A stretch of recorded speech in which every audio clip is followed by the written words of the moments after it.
Counseling and Wellness's CARE4U2 conference. Our fourth presentation of today also offers one CEU. Be sure to note the code words that will clearly be identified by the presenter during this presentation. You will need those code words in order to complete the questionnaire, which will give us the opportunity to send you your CEU. The CEU links are at the bottom of the kcresolve.com, it's kcresolve.care4u2.com page. Those CEUs will need to be submitted. The questionnaires need to be submitted by 9 p.m. on Thursday, November 5th. All right, so next up, we've got Michael Shahan. Michael is a licensed marriage and family therapist who practices at Moss and Main Therapy here in Kansas City. Specializing in trauma and certified in EMDR therapy, Michael works with older teens and adults. He is especially passionate about helping people identify the unhealthy patterns in their lives, see them with compassion, and then shift them into healthier behaviors. That passion is the reason Michael relies heavily on the Enneagram in his therapy practice. Studying the Enneagram has helped him to learn and give language to the deepest motivations, fears, and behaviors of all different kinds of people. Then, using that information, he can help discover more about themselves, their relationships, and understand how to live a healthier mental and emotional life. Michael spares his spend time painting with watercolors, riding his bike, training his pup Lila to be the best therapy dog, and of course, hanging out with his wife and 2 young daughters. For those of you who already know the Enneagram, Michael is an Enneagram 9. Now, to talk about the Enneagram, here's Michael. All right. Hello, everybody. Pull back on it now, probably. Yeah. Thanks for joining us here. Excited to talk about the Enneagram. So, given the less than an hour that we have, I could talk about the Enneagram for a lot longer than an hour.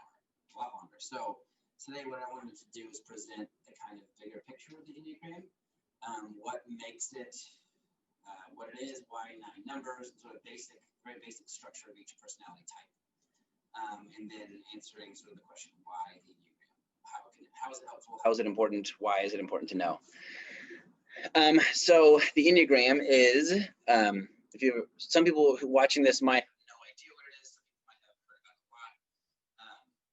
The Enneagram, to break it down to the very basics, Ennea and Gram. Ennea is a Greek word, I think, for the number 9, and Gram is Greek for a drawing or a symbol. So basically a 9-sided, 9-pointed symbol or figure. And so that's why it's called that, if you're confused, if it sounds like a weird name. And basically at its core, what the Enneagram is it's sort of like a personality test, but much more. Personality tests like Myers-Briggs or the DISC or all sorts of other personality tests that are out there. The biggest thing that separates those from the Enneagram is a lot of those tests are based on behaviors that people do, whereas the Enneagram is based on motivations. So it's based on why you do what you do, not what you do, which makes a huge difference. Which basically means that you can have people who are different Enneagram numbers, like different types within the system, and they do the same behavior, but they're doing it for a different reason. Or people are the same number and they have different behaviors for the same reason. The ways it comes out of us can really be affected by how we were raised, our culture, our gender, our family systems, things like that. But the core of it is always the motivation. So in the Enneagram, there are 9 different personalities, 9 different, I'm gonna slide over. So yes, so go here. So 9 different, and it's written on a circle like that. So 9 different categorizations of people.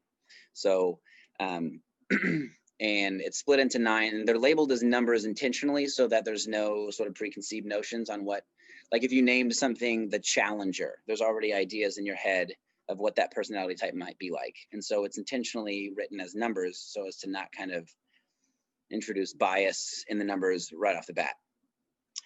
So before I talk about, I'm going to go into detail. I'm going to go into a little detail about each number and the structure of the whole Enneagram. And some people who've never even heard of the Enneagram, or sorry, who have heard of it, this might still be a lot of new information for you. I like teaching it this way because it helps understand it better. A lot of people, when they hear about the Enneagram, they try to find their number and they just go and read about just that number. But today I'm going to give you an overview of the whole thing And that can help you understand all of it, and even your number and people you know, your clients' numbers, your numbers better. So really quick, why the Enneagram? What does it do? Why is it important for us? 3 things. Actually, before I do 3 things, I will do the code word, which is personality. Personality is the code word. So why the Enneagram? Number 1, at its best, it helps us develop compassion for ourselves and for other people. So to see the reasons why somebody's doing something can be extremely helpful. And it can help us see ourselves compassionately, give ourselves some grace in when we do things, why we do things. And it can help our partners, the people we're close to understand why they're doing what they're doing. And it helps us sort of assume the best of them and maybe see the reasons and the intentions behind why they do what they do. And it can really develop a lot of compassion. A quick example, my wife is an Enneagram 1. We'll talk about them soon, but she's very perfectionistic. They're called the reformer or the perfectionist. She has a lot of tendencies to see what's wrong somewhere and needing to fix it. And I remember when I learned that about her, I was able to sort of like take a deep breath and like, oh, like she's not just critical of me and upset with me. She just, that's how she sees things. She's always seeing problems and how to fix them. And that can be a beautiful thing. And I just remember hearing that and it just clicking in me and realizing, almost able to give her the benefit of the doubt in a lot more ways when I understood that about her, and develop empathy for her, I think, in that. Number 2, it's a map to wellness and health and being the best version of ourselves. The Enneagram gives us so many ways to grow, and not just understand ourselves, but to grow. So when we know our personality type and our patterns and which ways we're unbalanced, we can work on balancing better, using different parts of ourselves that we normally don't use because they're sort of hemmed in by our own personality type. And 3, it can teach us ways to take care of ourselves, like letting us know the best way to take care of ourselves, take care of our clients, things that we know are helpful for us given our number, things we know aren't so helpful for us given our number. It's just an incredible map to all of those things, in my opinion. So as you see here on your screen, there are 3 triads. There's the 8, 9, and 1 on the top, and then 2, 3, and 4 on one side, and 5, 6, and 7 on the other. So the Enneagram as a whole is split into 3 triads. And within each triad, there are 3 numbers. So 3 numbers in each of the 3 triads. And it comes up 9 different numbers. And these different numbers represent 9 very different patterns of thinking and feeling and processing the things in the world around us. There are 9 very different ways to look at the world. I heard somebody use this analogy, and I love it, that the Enneagram doesn't actually box people in because it's not, let's say each of these numbers on this wheel were a different color. So let's say 9 is blue. There are thousands of shades of blue, but they're all still have a blueness to them. And so it can speak to like the bigger structure of you, but it doesn't put people in boxes or, so what I'm looking for, like, yeah, put you in boxes or stereotype you or anything. There's so much freedom within your number to do different things. And that's one of the things I love about it. So know that as we talk about this, you are not your Enneagram number. This is a really big topic, but you are more than that. Your Enneagram number is more the defense patterns and the things that you've learned to protect yourself and your own wounds with. It's not who you are at your core. There's always opportunity to learn and grow and step away from those patterns. So just know that you are way more than your number, and that's not the sum total of who you are, and in any stretch of the imagination. So I'm going to talk about how this is split up into 3 triads initially in this bigger picture here. So you see gut, heart, and head. So basically the idea is that we all take information in using all of our brains. So in using our guts or our body sensations, which is the gut or the body triad. We take in information using our hearts or emotions. We take in information using our head, logic. And the idea is that whatever your number lands, so the 8, 9, and 1 on top overdo the taking in of information through their body sensations in their gut. And the people in the heart triad tend to overdo information. That's their primary way of taking in information is through emotions.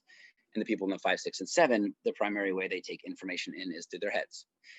So what's really cool is how this relates to our brains. So the top here, the gut center, the body center is, you can say that's sort of that lower brain, the reptilian brain, that oldest evolved part of us. In the terms of Enneagram, recognize our own sense of presence. There's this I am here, I exist, I'm grounded. That's what this part of our brains does. Where do I end and others begin? There's a sense of understanding our own worth, our own dignity. Do I matter? Am I important? And there's a lot of, these three numbers here lead with a lot of ideas of what's fair and just. And yeah, and there's a sense of mobilizing, activating and moving, and it's the body or the gut center is the sort of moving, doing center. And so the numbers 8, 9, and 1 primarily take in information in the world, using in the world around them using this part of their brain. And the next part is the heart center, which you could say is the mammalian part of our brain, the emotional or relational center of our brain. The 2, 3s, and 4s tend to overdo that part of their brain. And so what that ends up, they more heavily focus on feelings and emotions, senses of belonging and connection, relationship with others, sense of value, love. People in 2, 3, and 4, there's a huge importance of that because that's kind of where they're most unbalanced toward. And then you have the neocortex, or the upper part of our brain, the most highly evolved, the logical thinking left side of brain. This part sort of ends up is what recognizes things, makes meaning of them. There's facts and data, events and calculations, formations, theories, ideas, language. That's that part of our brain. And the people in 5, 6, and the numbers 5, 6, and 7 tend to overdo that part when taking in information from the world around them. And so what's super interesting is the 9, 3, and the 6, although they take in information that way, they're also repressed in the same way. So if 9s are taking information primarily in their guts, but they're also gut repressed. Same with the heart for 3 and then the head for 6, which makes a very different looking number than what you would assume is in that triad. So now we're going to zoom in on each triad, gut, heart, and head, and talk about each number within those and how that number makes sense within that particular context. And you're going to start seeing patterns as we do this, which I think is really cool. So this gut triad here, 8, 9, and 1, that gut instinct, it's different than the feeling center, because the gut instinct is this part of us that kind of makes instant meaning of something, judging whether something is good or bad, whether we like it or don't like it, immediately, and sort of hold that in our bodies, like a gut sense. And there's a lot of importance of autonomy and a need for control. And in these numbers, and they all, I like this phrase, they all have a different kind of "don't mess with me" energy. The 8, 9, and 1, and which looks very, very different with each number, but we'll talk about that. So with each number, we're going to talk about, with each triad. So the gut triad, the primary emotion that drives every one of these numbers is anger. And you're going to see there's different numbers for each triad. Different emotions, I think I said numbers, different emotions each triad. And then sort of this primary drive is for control. And that comes out of this kind of anger, a need to control the things around them and themselves. And you'll see that in a second. So here's where the cool patterns start, in my opinion. So the core of every Enneagram number is a core fear and a core motivation. And that is always, always, always what you need to go back to if you're trying to find your number or a client's number, the core motivation. The 8, core fear is being harmed or controlled by others. They don't want to be pushed around. They don't want to be messed with. They don't want to be controlled. They want to be in control of things around them. There's a huge fear of feeling weak or not powerful enough.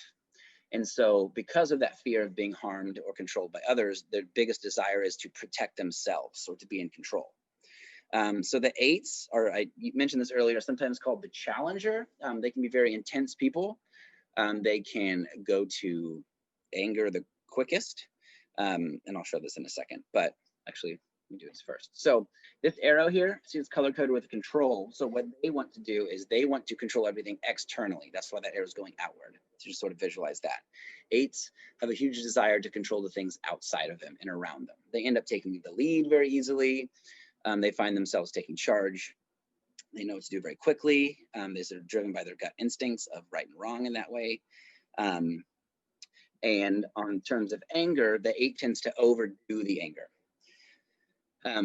And they can sort of tend to funnel all of their emotions to anger immediately.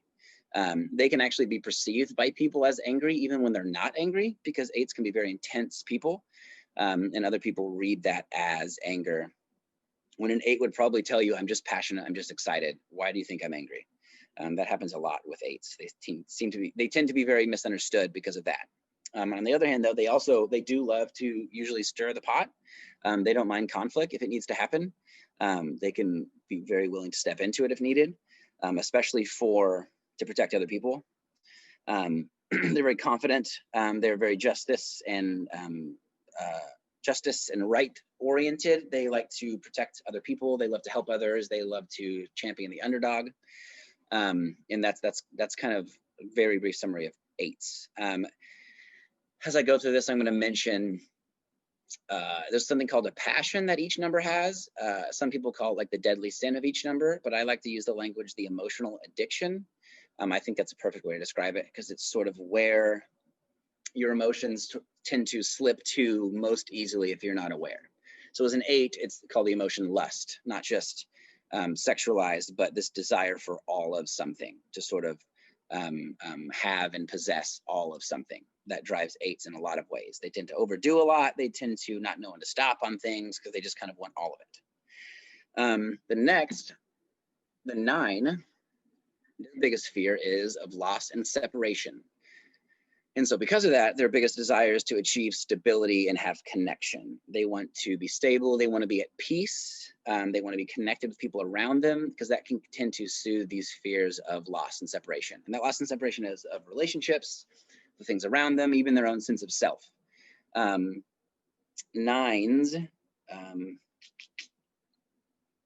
so I'm a 9, so I always get real awkward talking about 9s, because 9s are often called the peacekeepers. They can tend to sort of just shrink into the background and become invisible, because that can be more important. They tend to cut off parts of themselves in order to keep peace, and so they can kind of dissipate into the background.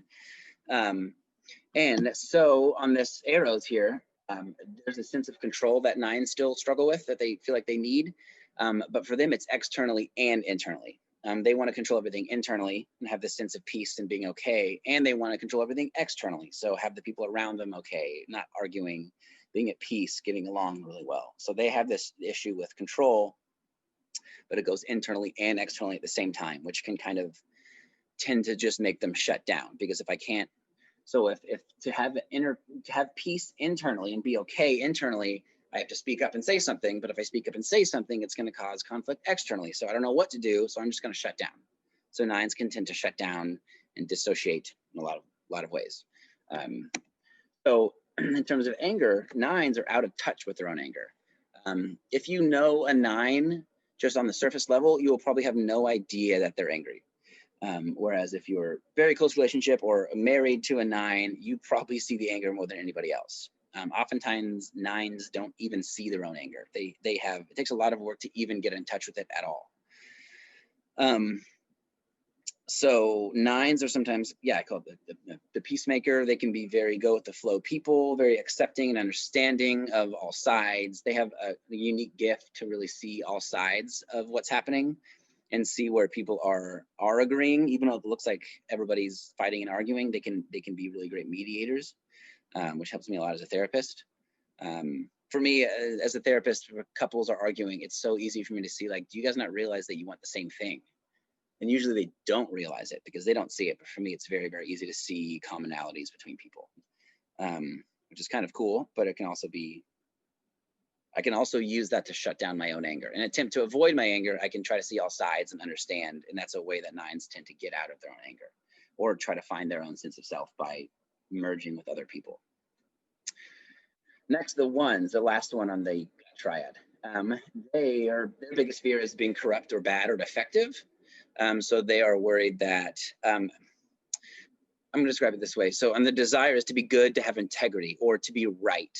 And when I say right, I don't necessarily mean right in an argument, like win an argument, but right as in they have this sort of internal definition of what is correct and good, and they want to meet that, and they want to be right in what they do and how they think and how they act and how they feel.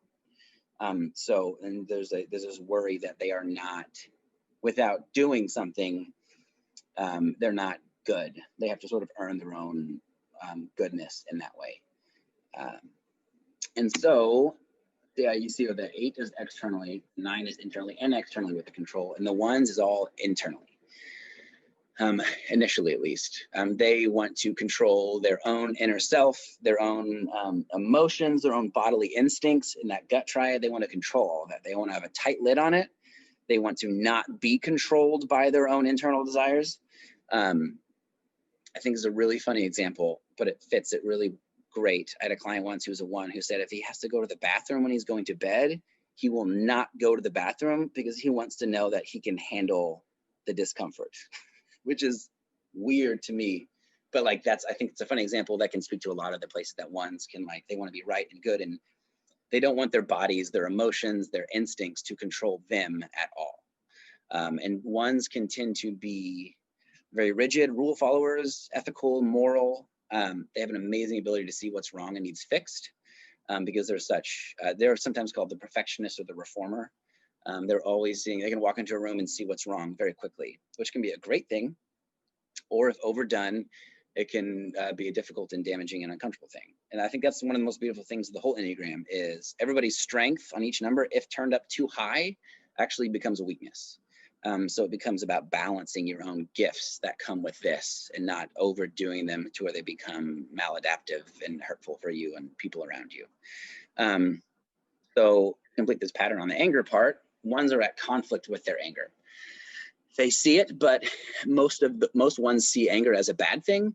And so they want to kind of try to shut it down and repress it. So they're more in touch with it than the 9s are, but they almost see it as bad and they don't want it to be there. And so 1s hardly ever use the word, they would hardly say that they're angry people. They would say they get frustrated, irritated, or annoyed, because those sound nicer than angry.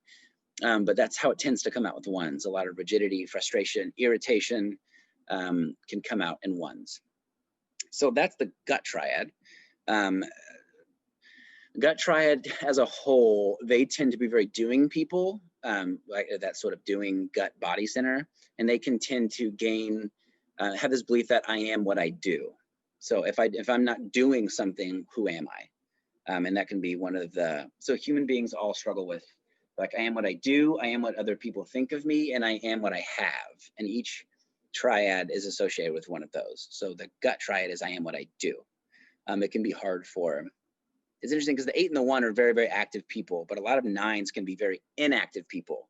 And it's not that they're still driven by the I am what I do, but they can sort of go the opposite direction with it. They want to shut down and be comfortable.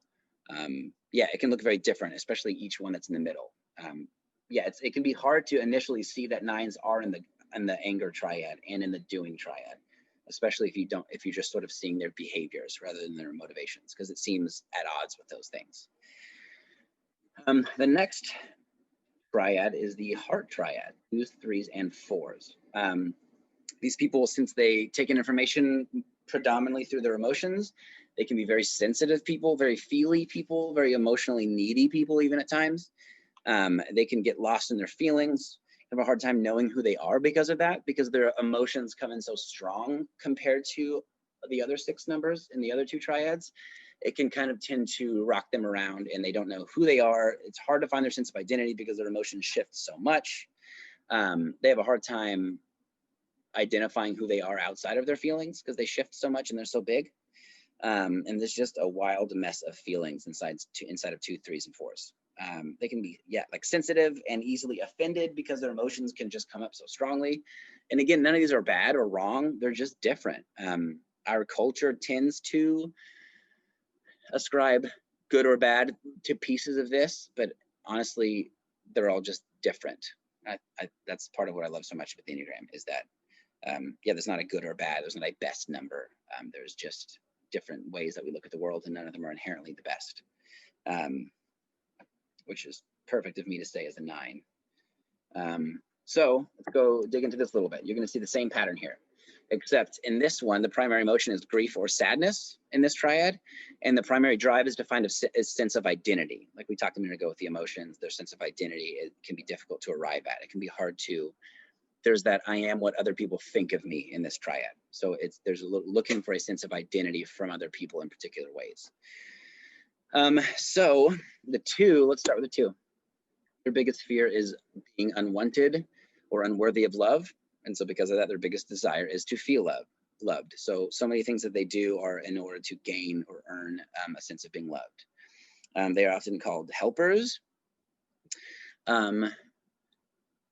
Yeah, they're called helpers. So they can be very helpful people. They can go way, way, way out of their way to help other people.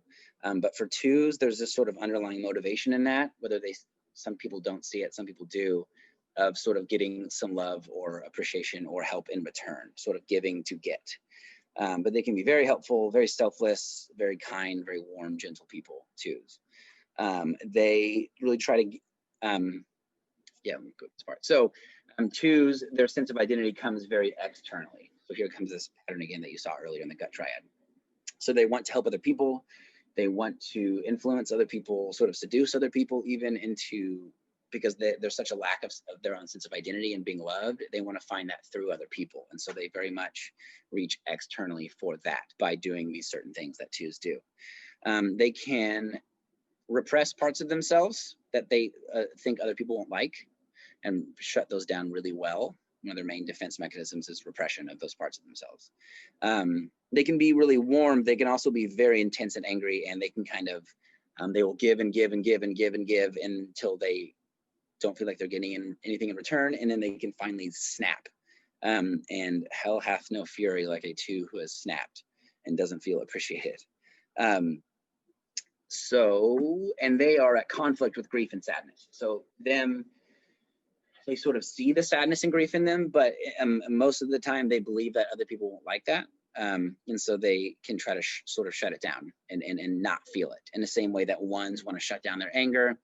2s want to kind of shut down and not be with their sadness because that would risk what they're wanting to get from other people. So next is the 3. 3's biggest fear is of being worthless. And so they desire to feel valuable and worthwhile. And they do that a lot of times by achieving. Sometimes they're called the champion or the achiever. They want to achieve things, make themselves known, make their name known. They want to be liked and appreciated and valued. And so they can be very successful people, very image-minded for how they're presenting themselves in lots of ways.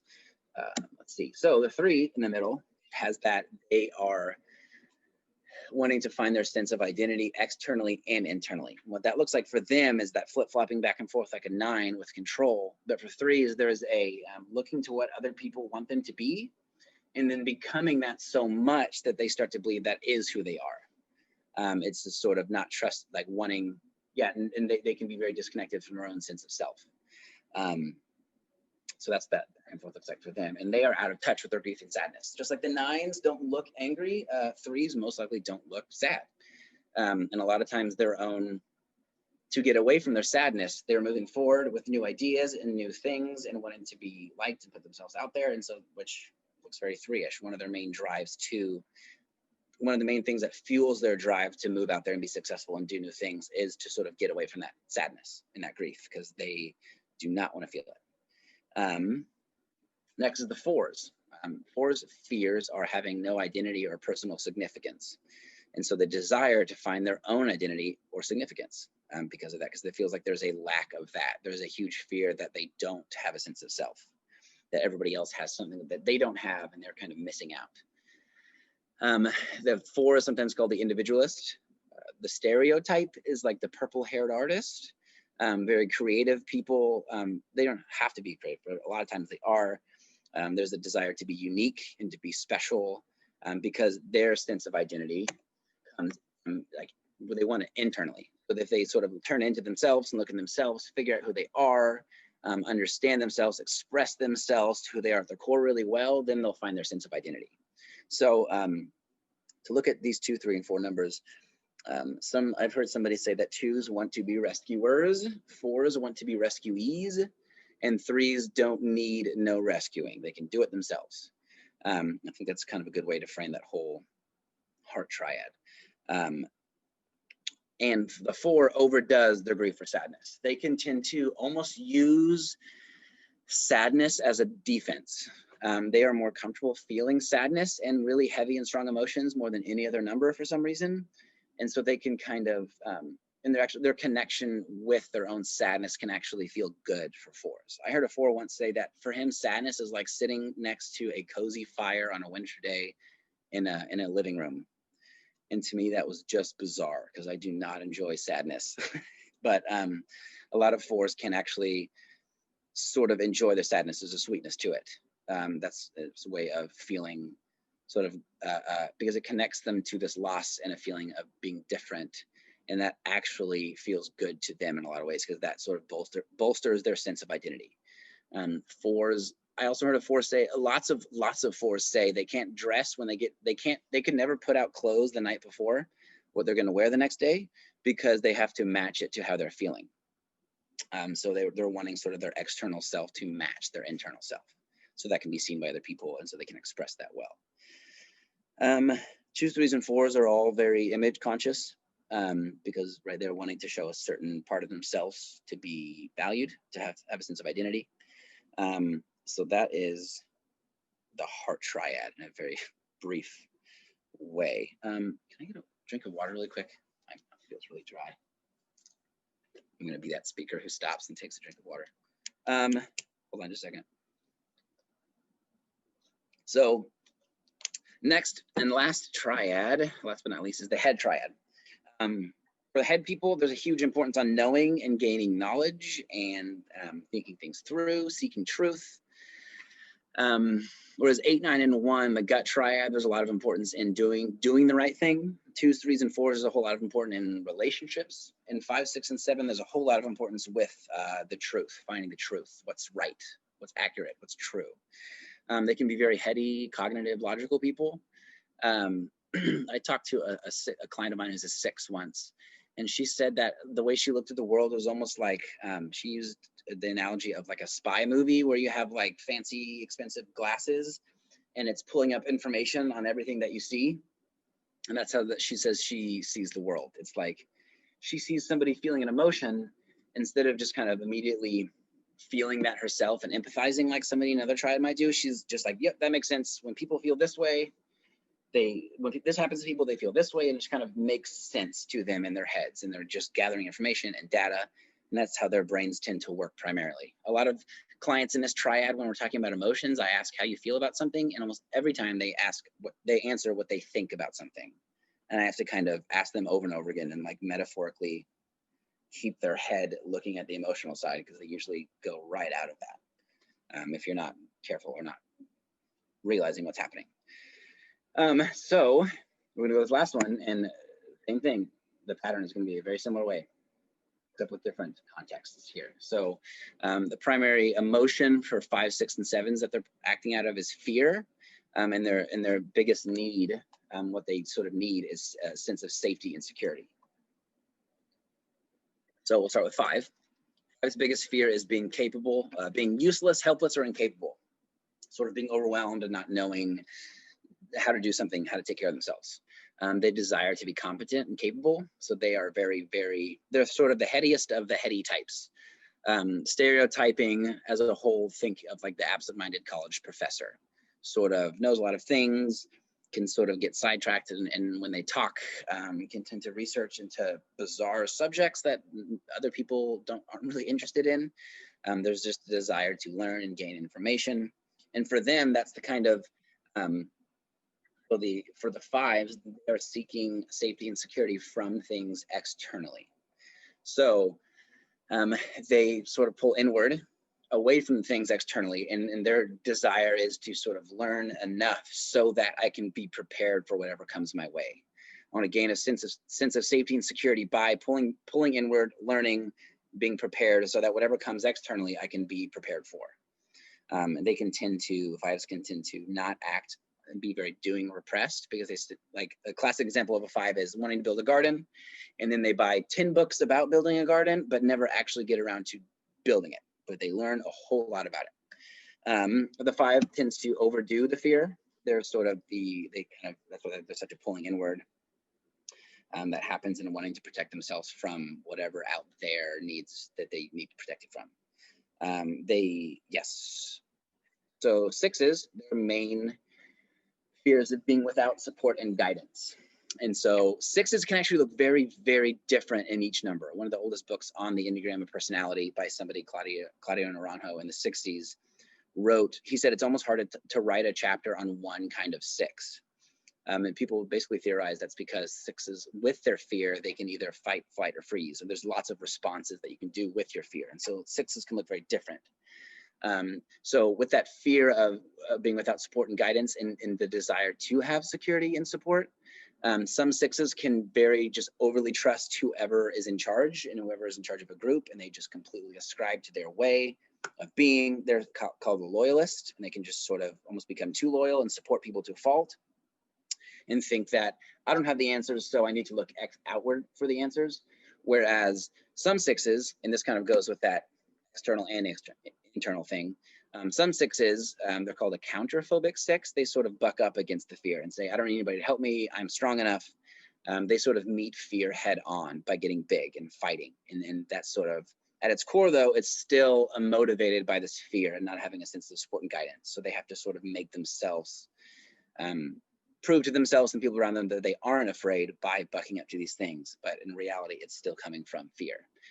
So with that six, there can be this fearing things externally and then fearing things internally and going back and forth, not knowing to trust themselves or other people or who to trust in their own, like, they can get so in their heads, like they'll have an emotion or a thought and then they immediately doubt that. And then they start, some people call the six not just the loyalist, but the contrarian or devil's advocate.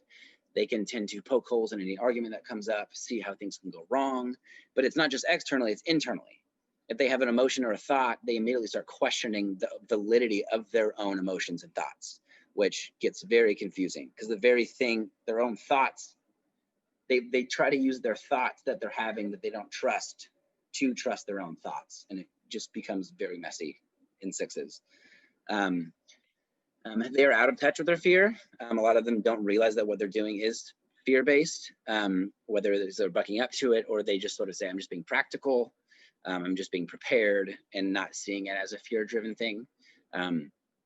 Sixes are constantly thinking of what if scenarios, wondering what's going to happen if they're jogging on the road, their mind is just throwing out these, like, if this car swerves here, what am I going to do? If this dog runs at me, what am I going to do?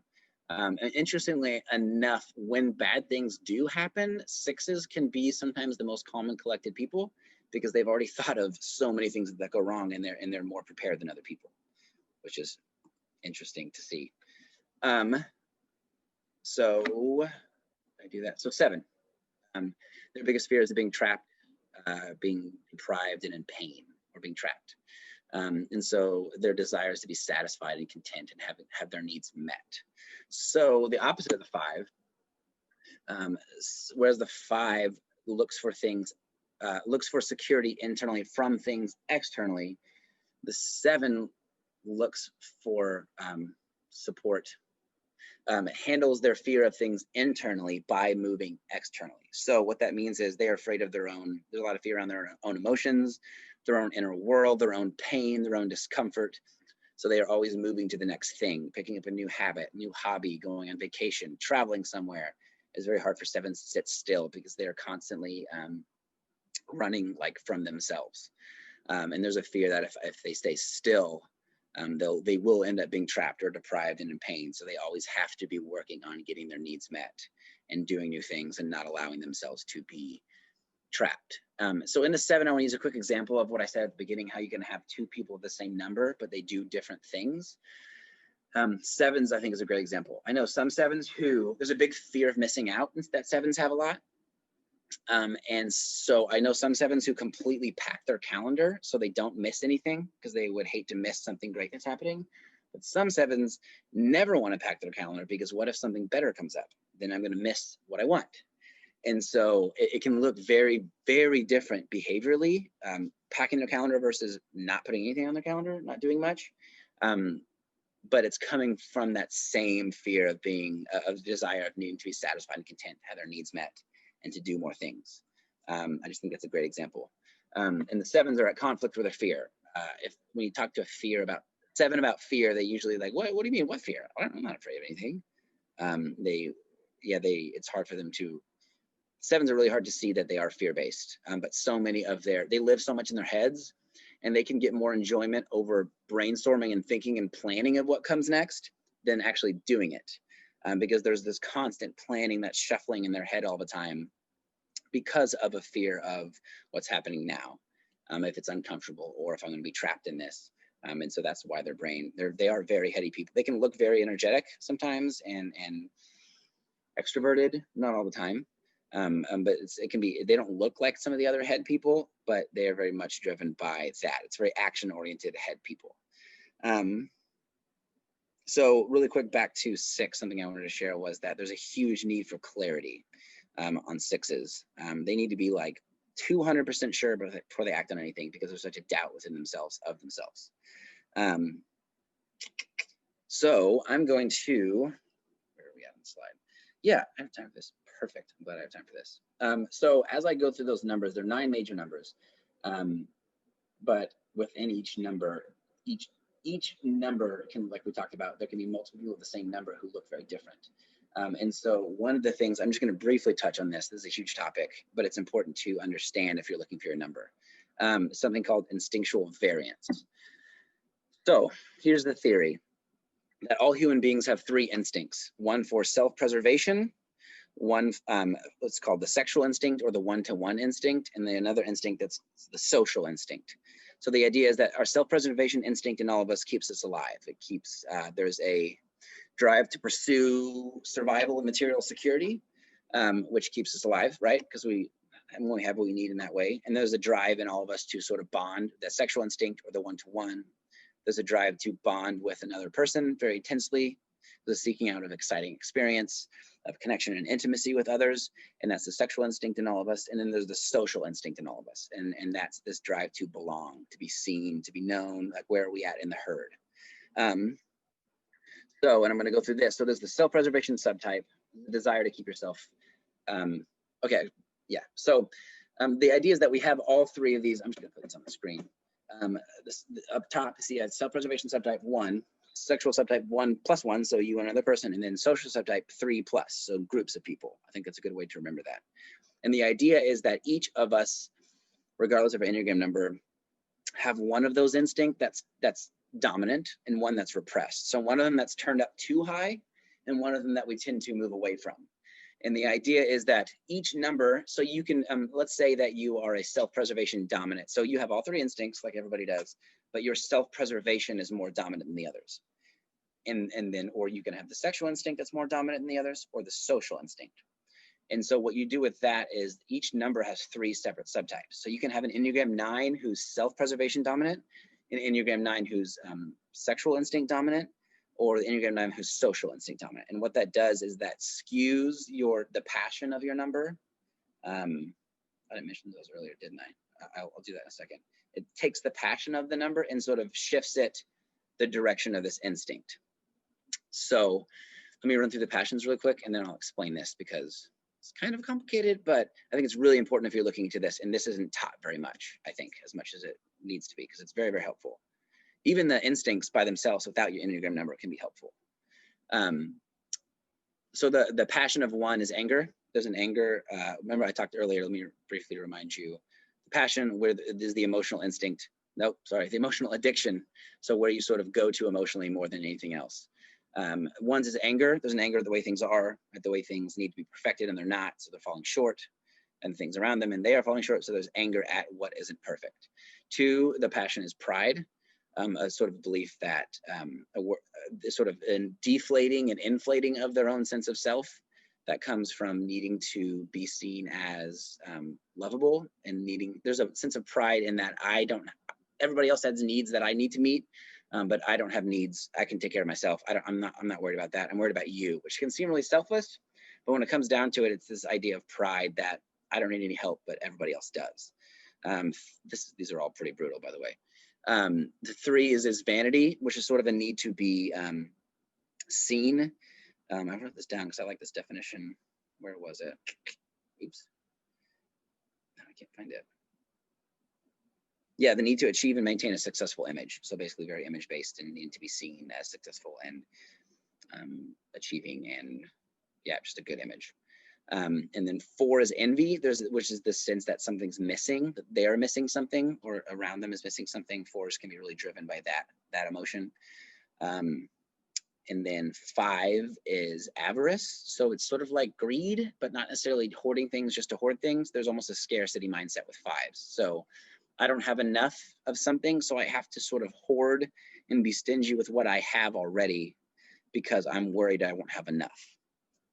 6 is the passion is fear, and that's fairly self-explanatory. 7, the passion is gluttony. So sort of more of, I want more of everything. I want to try everything. I want it all. And then 8, like we talked about earlier, is the last sort of needing to dominate, possess, or have all of something, whether it's the 7s or lots of everything. And then 9, the passion is sloth. So kind of a going to sleep to yourself. And so knowing that you take, so for example, I'll use the 9. So there's this sloth for 9s that they want to go to sleep to themselves and their own wants and needs because it's easier that way. Self-preservations go to sleep to 9s. So if you're a self-preservation dominant 9, you tend to go to sleep to your own wants and needs by physical comforts, by having your space, by having your good food, by having your comfy spot. So there's self-preservation instinct. So using the self-preservation to meet that, using self-preservation instinct to be indolent, the indolence, right? So going to sleep to yourself through physical comforts. If you're a sexual dominant 9, then you go to sleep to yourself and your own wants and needs by connecting and merging very strongly with another, like your partner, romantic partner, sort of becoming who they are, losing your sense of self that way. And the social subtype of 9, if you're a social dominant, which is what I am, you can tend to go to sleep to your own wants and needs through working hard for the group. By doing things, by being involved in things like me doing this presentation. So there's this sort of falling asleep to yourself in very different ways. And so that happens with every number.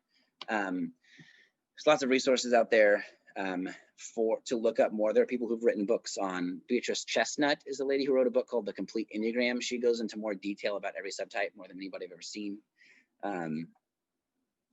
But yeah, there's a different, so there's basically 3 different flavors of each number given where their dominant instinct is. That can make it really hard to type people because I don't look like a 9 because my the social instinct kind of wants me to go outward and push myself out there, when a lot of 9s sort of want to just shrink back and be invisible. So it creates this flip-flopping counter, they call it the counter type. And so it can look, so that's why I taught these instincts. I don't have time in this to go into lots of detail about each one, but I wanted to at least set you up for that and understanding that. Yeah, there's people talk about wings when it comes to the Enneagram. Go to this. So if you look at this number here and you see, let's go to the top, the 9. 9 is right next to a 1 and an 8. 9s are in the middle of 1 and 8, and so they can take on characteristics of the 8 and the 1, the numbers adjacent to them. Same with every number. So you can take on characteristics of your adjacent number. That doesn't mean it is your number. It's not the motivation. It's the sort of behaviors that you're sort of pulling from each side. Some people can tend to have a dominant wing, so can be a 9 with more 8 tendencies versus somebody who's a 9 with more 1 tendencies. But those people teach those as a very solid thing, like I'm always a 9 wing 1 or always a 9 wing 8. But in reality, our wings can be very, very fluid throughout our life, and we can shift and learn to do those in different ways. Is that good on time? I think that's probably a good place to stop as a whole.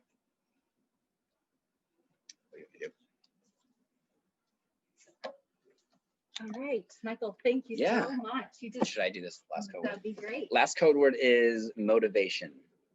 Last code word, motivation. Okay. So thank you so much for educating us on the Enneagram. I actually didn't know, I mean, I've heard a lot about it, and I was waiting for your presentation to educate myself on it because I wanted to hear from you first. So thank you so much for giving us more information on that. That was super informative, really, really good. So it's interesting because I'm able to kind of hear some of the things that you're saying, and I'm thinking like in my head, triune brain theory, polyvagal ladder, 5 love languages, and so I can kind of hear how like you can use these like this Enneagram tool as a way to kind of help people understand how they maybe function in these different Yes, absolutely. I've taught a class on polyvagal theory in the Enneagram before. Okay. How each number has a different, their ladder looks very different on what's in the middle and the bottom. Well, shutdown usually looks the same for everybody, but it's fascinating. Yeah. It's really, really cool. I really like doing that class. Well, you even saying like the slot, the freeze, all of these kind of things. I'm like just thinking polyvagal, like this is so interesting. Like, I'm just gonna have to like learn a lot more about this. Then I have my class recorded if you want to look at it. It's really, I really like it. Good deal. Is that available on your It's on my website. Yes, okay. I just put it up recently. There's two. There's a basic course and then an advanced course. 6 hours in the first one and 3 hours in the second one. There's tons of information. It's and really your website information is under your bio. My bio, yeah, michaelshahan.com. And there's also, I wanted to say this really quick. I'm actually starting a class next Tuesday that I've been working on for months and months where I'm teaching therapists how to use the Enneagram in their practice. I've done this for thousands of hours working with clients.